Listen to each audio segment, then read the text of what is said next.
2010లో స్థాపించిన వైఎస్ఆర్ కాంగ్రెస్ పార్టీ 10 సంవత్సరాలు కావస్తా ఉన్న ఈ సందర్భంలో పట్టుబడి 18 నెలల కిందట మాత్రమే మన అధికారంలోకి వచ్చింది. అంతకు మునుపు దాదాపుగా 10 సంవత్సరాలు అటు కాంగ్రెస్ పార్టీతో కొన్ని సంవత్సరాలు, తెలుగుదేశం పార్టీ అధికారంలో ఉన్నప్పుడు 5 సంవత్సరాలు, 2 పార్టీలు అధికారంలో ఉన్నప్పుడు మనం ప్రతిపక్షంలో ఉండి కొట్లాడి ఈ 2 మండలాలకు సంబంధించిన నాయకులైన మీ యొక్క సహాయ సహకారాలు, అండదండలు, మీ అభిమానం, మీ ప్రోత్సాహమే వైఎస్ఆర్ కాంగ్రెస్ పార్టీ ప్రొద్దుటూరు నియోజకవర్గ అభ్యర్థిగా నన్ను గెలిపించడానికి దోహదపడిన ఆయనలో ఎక్కడా అనుమానం లేదు నాకు.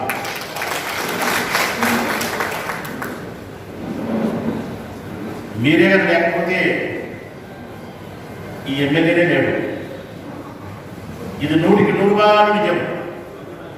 నేను ఎమ్మెల్యే కాగలిగినాను అంటే ఈ 2 మండలాలకు సంబంధించిన నాయకులైన మీ యొక్క సహాయ సహకారాలే, మీరు చూపించిన ప్రేమాభిమానాలే నన్ను వెన్ను తట్టి ప్రోత్సహించి 2014లో మేమున్నాం వైఎస్ఆర్ కాంగ్రెస్ పార్టీ జెండాను మోయడానికి, ఆ వైఎస్ఆర్ కాంగ్రెస్ పార్టీ జెండా నీడలో ఉండే నీ నాయకత్వాన్ని బలపరచడానికి మేమున్నామని చెప్పి ముందుకు వచ్చి మీకు మీరుగా నన్ను పరిచయం చేసుకొని వైఎస్ఆర్ కాంగ్రెస్ పార్టీ కుటుంబ సభ్యులుగా నమోదు చేసుకొని పార్టీ అభ్యర్థులను నన్ను గెలిపించడానికి ఎనలేని కృషి చేసింది మీరే.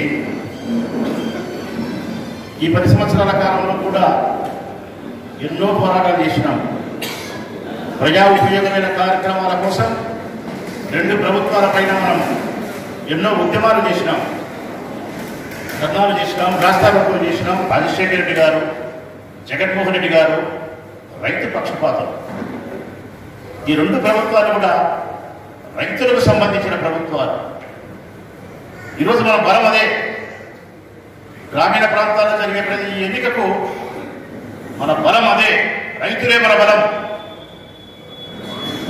రైతులకు జగన్మోహన్ రెడ్డి ప్రభుత్వం పైన అపారమైనటువంటి ప్రేమ ఉంది, విశ్వాసం ఉంది. గడిచిన ఈ 18 నెలల కాలంలో కూడా జగన్మోహన్ రెడ్డి గారి ప్రభుత్వం రైతాంగానికి ఎనలేని సేవ చేసింది. రైతు భరోసా కేంద్రాలను ఏర్పాటు చేసింది.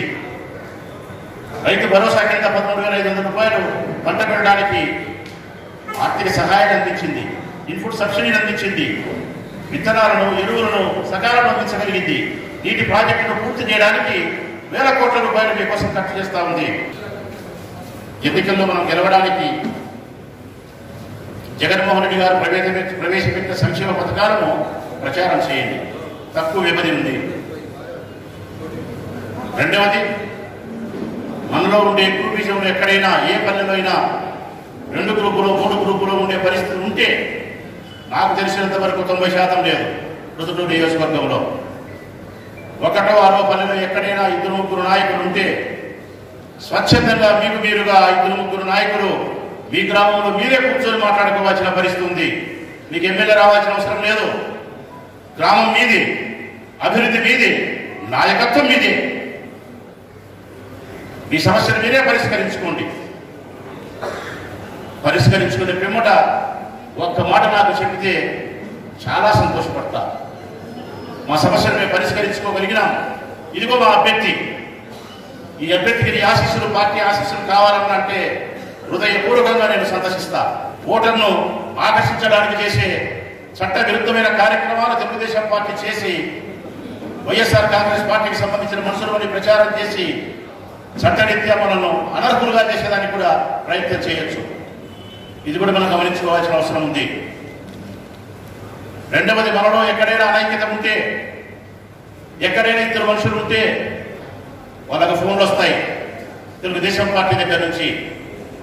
నీకు టికెట్ రాకపోతే మా పార్టీ దగ్గర మేము టికెట్ ఇస్తాం. మా పార్టీ శ్రేయభిలాషిగా, మా పార్టీ మనిషిగా నువ్వు తెలుగుదేశం పార్టీ తరఫున పోటీ చేయని చెప్పి మన మనుషులకు వాళ్ళ ఫోన్లు చేసే స్థాయికి దిగజారిపోయినారు.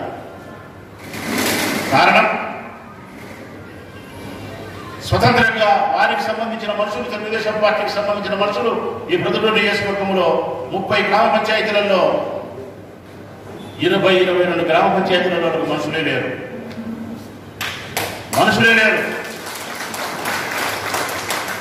అక్కడ మన వాళ్ళు ఎవరైనా ఉంటే నీకు ఎమ్మెల్యే సర్పంచ్గా ప్రకటించలేదు కదా, ఎల్లారెడ్డి ప్రకటించినాడు, పుల్లారెడ్డి నువ్వురా, మల్లారెడ్డి నువ్వు ప్రకటించినాడు, సుబ్బారెడ్డి నువ్వురా అని వైఎస్ఆర్ కాంగ్రెస్ పార్టీకి సంబంధించిన నాయకులను ఫోన్లు చేసి రప్పించుకునే కార్యక్రమానికి శ్రీకారం చుట్టారు. అందరం కలిసి ఒక అభ్యర్థిని మీరు సూచించుకోవాల్సిన అవసరం ఉంది. తక్కిన వ్యవహారాలన్నీ కూడా మీ నాయకుడిగా మిమ్మల్ని నడిపించడానికి, మిమ్మల్ని గెలిపించడానికి రాచమల్లు తన మాన ప్రాణాలను పూర్తిగా మీకోసం ఎక్కిస్తాడు. నా ఆత్మసాక్షిగా మీకు చెప్తా ఉన్నా, నా ఎన్నికలకు మీ ఎన్నికలకు వ్యత్యాసం ఈరకపుల్లంతా కూడా లేదు. 2 ఎన్నికలు నాకు సమానమే. శాసనసభ్యునిగా నేను పోటీ చేసినప్పుడు ఎటువంటి శ్రమకు, ఎటువంటి వ్యయానికి, ఎటువంటి ఇబ్బందులకు సిద్ధమైనానో మీ ఎన్నికలకు కూడా అంతే ప్రాధాన్యత ఇస్తాను. గురించి పూర్తి సహాయ సహకారాలు మీకు నేను అందిస్తాను.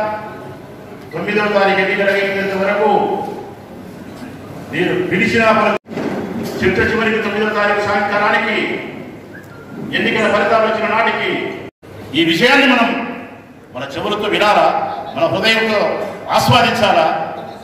మన నాయకుడు అమరావతి నుండి మన నాయకుడికి జగన్మోహన్ రెడ్డి గారికి కానుకగా అందించి తీరాలి మనందరం.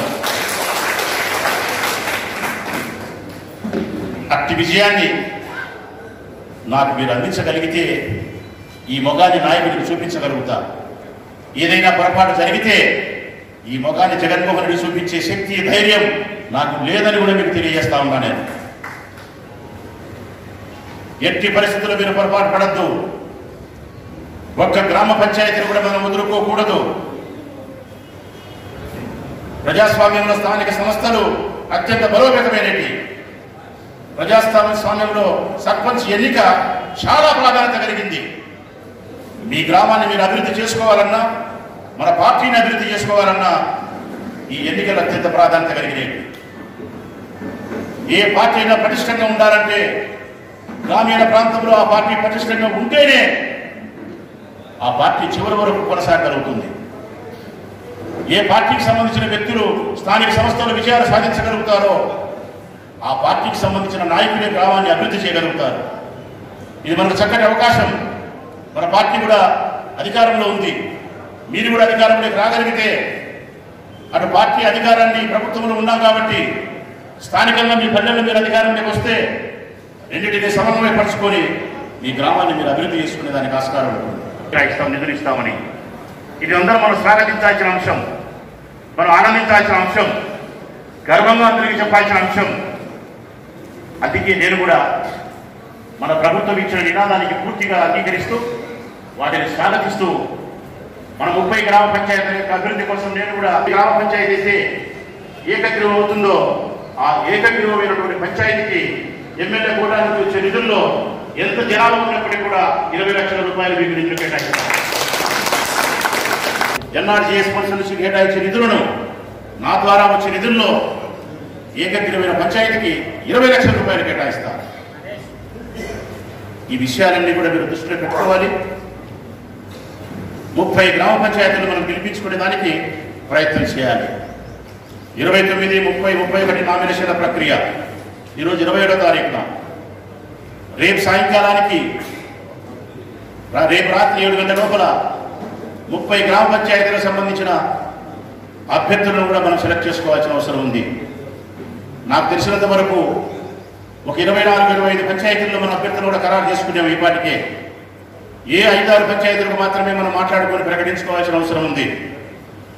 అది కూడా ఈరోజు రేపు పూర్తిగా మీతోనే ఉంటా. ఏ గ్రామంలో అయితే అభ్యర్థులు కొలికి రాకపోతే, ఏ గ్రామంలో అయితే 2-3 నాయకులు ఉంటే వారితో నేను మాట్లాడతా. ఈరోజు రేపు ఏకాభిప్రాయానికి తెచ్చి ఆ 5-6 గ్రామ పంచాయతీల్లో కూడా వైఎస్ఆర్ కాంగ్రెస్ పార్టీ ఏకతాటిపైన అభ్యర్థిని ఖరారు చేసుకోవాలి. దయచేసి మన పార్టీని మనమే కిందికి లాగడం, మనకు మనమే వెన్నుపోటు పరుచుకోవడం మన ఆత్మాభిమానం కోసం, మన ఇగోలు సాటిస్ఫై చేసుకునే దానికోసం పార్టీకి నష్టం చేసే కార్యక్రమాలకు ఎప్పుడు కూడా మీరు ముందు ఉండకూడదు. కక్షలను, కార్పణ్యాలను, గొడవ వాతావరణాన్ని, హింసకు పూర్తిగా దూరం చేయాలి. గ్రామీణ ప్రాంతాన్ని పచ్చటి పైకతో ఉండే పల్లె సీమలు ఎర్రటి రక్తంతో తడవకూడదు. ఎట్టి పరిస్థితుల్లో కూడా ఆ వాతావరణం రాకూడదు. గత 40-30 సంవత్సరాల కింద ఉండే కడప జిల్లాలో ఉండే ఆ ఫ్యాక్షన్ రాజకీయాలు ఇక మనకు కనిపించకూడదు. కనుమరుగైపోయిన ఫ్యాక్షన్ రాజకీయాలు అట్టే బంగాళాఖాతం వైపు నడుచుకుంటూ పోవాల్సిందే తప్ప ఈ జిల్లాలో కనిపించకూడదు, ఈ ప్రొద్దుటూరులో కనిపించకూడదు. ప్రజాస్వామ్యంలో ఎన్నికలు ఎంత ప్రాధాన్యత కలిగినట్టు అంతకంటే ప్రాధాన్యత హింస లేకుండా స్వేచ్ఛగా ప్రజలు ఓటేయాలి. వారికి నచ్చిన అభ్యర్థిని గెలిపించుకోవాలి. వారికి నచ్చిన అభ్యర్థిని నాయకుడు చేసుకొని ఆ గ్రామాన్ని వాళ్ళు అభివృద్ధి చేసుకోవాలి. హింస లేకుండా జరిగే ప్రజాస్వామ్య ఎన్నికలే నిజమైన ప్రజాస్వామ్యానికి అద్దం పడుతుంది. మన హయాంలో ఆదర్శవంతమైన రాజకీయాలు నడవడానికి, హింస లేని రాజకీయాలు నడవడానికి, చిన్నపాటి గొడవ లేకుండా ఎన్నికలు జరపడానికి కావాల్సిన ప్రయత్నమే మనందరం చేయాలి. తీసుకునే దానికి నేను పూర్తిగా మీకు సహకరిస్తా. అర్ధరాత్రి మీరు ఫోన్ చేసినా కూడా మీ ఫోన్కి నేను స్పందిస్తా. పోలీసు మీ ఊరికి వస్తుంది. హింసను ప్రేరేపించే మనిషి పట్ల చట్టపరమైన చర్యలు తీసుకుంటుంది. మనం ఎట్టి పరిస్థితుల్లో హింసను ప్రేరేపించే దిశగా ప్రయాణం చేయకూడదు.